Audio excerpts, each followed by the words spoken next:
Everyone experiences difficult times in their lives. A string of challenges and setbacks can make even the strongest and most accomplished individuals feel defeated. Unfortunately, these situations are not uncommon. However, there are also many instances where circumstances push people into positions that compel them to grow, from being poor and indecisive to becoming ambitious and empowered.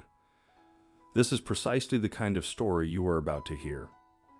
So now we'll be transferred to hot Africa, where our hero, Malcolm, lives.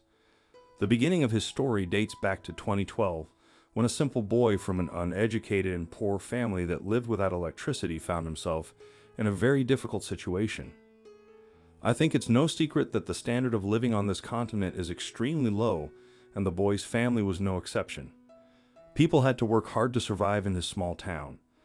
Every dollar earned was seen as a success. Most likely, his life would have continued that way if it weren't for one incident that changed everything.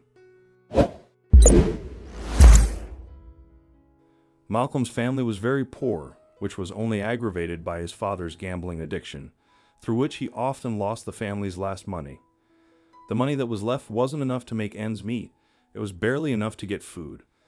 But one day, the head of the family lost big, and the family's budget took a huge hit in the form of a large debt that had to be paid off. The family had big problems, and someone else would have probably given up, accepting their miserable existence. But not Malcolm. One night, he began to think about his life and how he could improve his situation.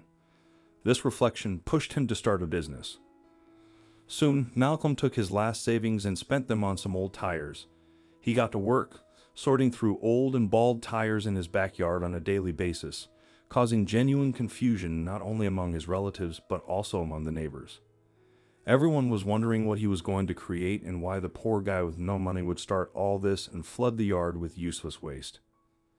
But pretty soon he made his first product, rubber flip-flops made from old tires. Yes, friends, this kind of footwear exists in the poorest countries of the world, where most people simply can't afford to buy factory-made flip-flops. On top of that, there are also logistical problems. All of this drives poor people to find new and creative ideas, and that's exactly the niche that our hero was looking to fill. Malcolm worked very hard. He was so consumed by his work that he would often stay up late or even work through the night. He tried out many different options, meticulously processing and skillfully cutting out the sizes, and he ended up making some very decent shoes. The soles were made of old tires, carefully processed and cut into various sizes, while the chamber, which was thinner and more elastic, served as straps.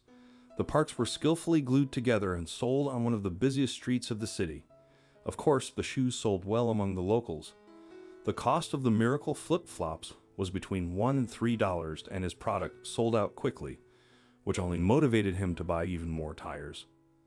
Malcolm's flip-flops were very durable, and since there was a shortage of shoes in Africa, the product became very popular. After the initial success, when potential customers, who were mostly women, voiced their wishes, the man even came up with several other models, such as sandals in various colors and designs.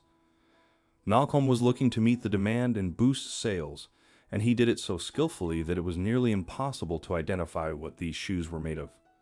You could even say they were actually quite pretty, at least to some extent. But most importantly, they were durable and affordable, which is exactly what his customers expected. His first efforts and all the shoes he sold gave him hope for a successful future. A while later, the man decided to scale up his production and started a small shoe factory, if you can even call it that. It was more of a small workshop in one of the dilapidated buildings, but he still got to be an employer and hire locals, thereby providing jobs. At the best of times, Malcolm employed up to 10 people, and all his shoes sold successfully, not only on the streets of his hometown, but also across the county. It took some time, but starting his business allowed the man not only to pay off his family's debts, but also to make good money. His merchandise was sold to neighboring towns and cities. Of course, this simple idea was quickly adopted by many others, and similar shoes were now made in virtually every courtyard. Nevertheless, it didn't prevent our hero from solving his financial problems and raising enough capital to start a new business, which is currently booming. He has a few small spots in the market, and things are looking up for him. Malcolm says that there is so much waste in his country that everyone can make a good living off of it. His plans for the near future involve making furniture and even interior decorations, all from old tires. He believes that one could make virtually anything out of this kind of material, thus not only making money, but also helping to clean up their hometown. In any case, Malcolm's attempt to escape poverty was a success. He now has a goal, a good understanding of business processes, and of course, a desire to succeed. This seemingly simple story shows us once again that if you choose not to settle, but rather work hard and believe in yourself, you will succeed. What do you think of this story? Let us know in the comments section. I hope you liked this video. Please give it a thumbs up and share it with your loved ones. Also subscribe and press the bell icon to never miss the update from our channel. Thank you.